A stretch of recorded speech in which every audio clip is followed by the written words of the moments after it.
बोलो शिव शंकर भगवान की जय। ओम नमः शिवाय। ब्रह्मा जी ने कहा कि हे नारद, इस दशा को देखकर हिमांचल अत्यंत भयभीत हो गए और परिवार सहित सभी लोग व्याकुल हो गए कि उस देवता ब्राह्मण देवता ने जो वचन कहा उसके आदेश अनुसार तो हमें शिव के साथ कैसे विवाह करना चाहिए। देवता भी आपस में यह कहने लगे कि क्या करते हुए और क्या हो गया। तब सब स्त्री पुरुषों ने भगवान सदाशिव का ध्यान किया और इस प्रकार प्रार्थना किया कि हे प्रभु, आपने जो कुछ किया वह सब लोगों के लिए शुभ ही होगा। गिरजा जी भी बहुत उदास होकर भगवान शिव जी की स्तुति बारंबार करने लगी और प्रार्थना करने लगी कि हे प्रभु, मैं भला आपको छोड़कर किसी अन्य को कैसे विवाह करूंगी। अतः हे प्रभु, मेरे माता पिता को सद्बुद्धि प्रदान कीजिए ताकि हम आपकी अर्धांगिनी बनकर आपकी सेवा कर सके। इस पर भगवान सदाशिव जी ने सप्तऋषियों को स्मरण किया और स्मरण करते ही समस्त सप्तऋषि भगवान शिव जी के पास पहुंचे। वे भस्म लगाए हुए थे, हाथों में माला लिए हुए थे, अपने मुख से शिव शिव का उच्चारण करते हुए भगवान शिव के सामने उपस्थित हुए। उन्होंने आते ही शिव जी को प्रणाम किया। तदुपरांत हाथ जोड़कर प्रार्थना किया कि हे प्रभु, आपकी आज्ञा क्या है। आप हमें बताइए कि किस कार्य हेतु आपने हमें याद किया है। यह सुनकर भगवान शिव जी ने उत्तर दिया कि हे ब्रह्म ऋषियों, तारक दैत्य के संहार के निमित्त हमने गिरजा जी के साथ विवाह करने का प्रस्ताव हिमांचल के सामने रखा था। अब वह समस्त समय आ गया है। अस्तुता तुम हिमांचल के निकट जाकर उनसे तथा उनके स्त्री से हमारे विवाह के लिए प्रार्थना करो। हे नारद, यह सुनकर सप्तऋषि अत्यंत प्रसन्न हुए और हिमांचल के घर जाकर उपस्थित हुए। समस्त सप्तऋषियों को देखकर हिमांचल ने कहा कि हमारे धन्य भाग हैं कि हे प्रभु, आप हमारे घर पधारे हैं। हमें इस प्रकार जो भी आज्ञा हो आप हमें कहिए, हम उसे अवश्य पूरा करेंगे। उस समय सप्तऋषियों ने उत्तर दिया कि हे हिमांचल, शिव जी के संपूर्ण सृष्टियों के पिता है और गिरजा सबकी माता है। संसार के कल्याण करने के निमित्त भगवान शिव जी गिरजा जी के साथ विवाह करना चाहते हैं। अस्तुता तुम गिरजा जी का विवाह भगवान शिव जी के साथ कर दो। इस संबंध में ब्रह्मा जी ने भी शिव जी से बड़ी प्रार्थना की है तथा गिरजा जी ने भी बहुत कठिन तपस्या करके भगवान शिव जी से यह वरदान भी प्राप्त किया है।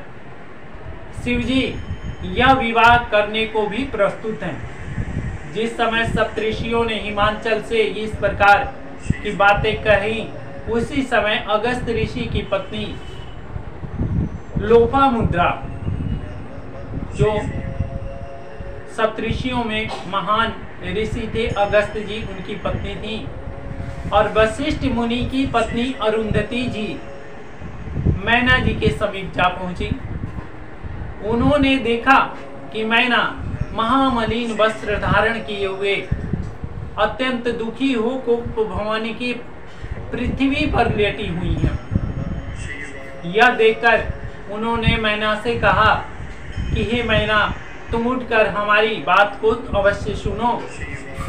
ऋषि पत्नियों को देखकर मैना तुरंत उठकर बैठ गई और बोली कि मेरे धन्य भाग हैं जो हे प्रभु और हे माताओं, आप सभी मेरे इस भवन में आए हुए हैं।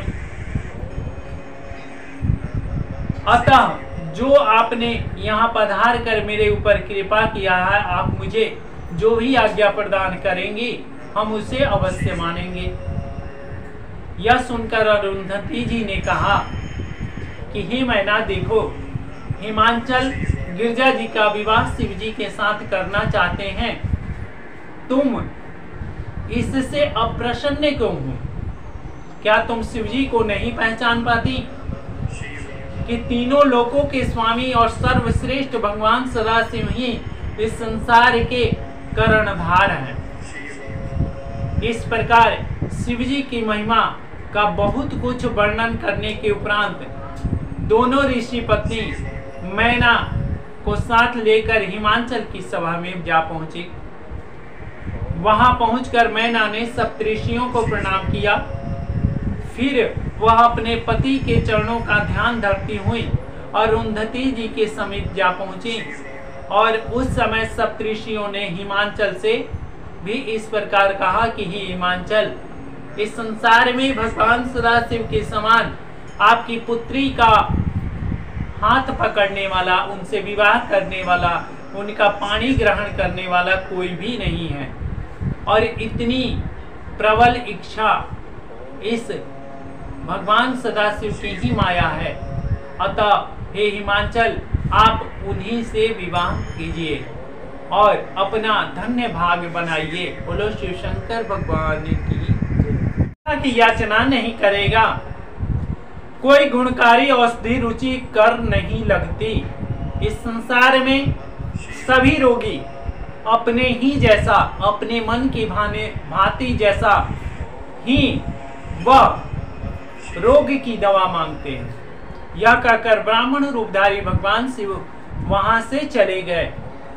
तब मैना ने हिमांचल से कहा कि हे स्वामी, मेरी बात सुनो।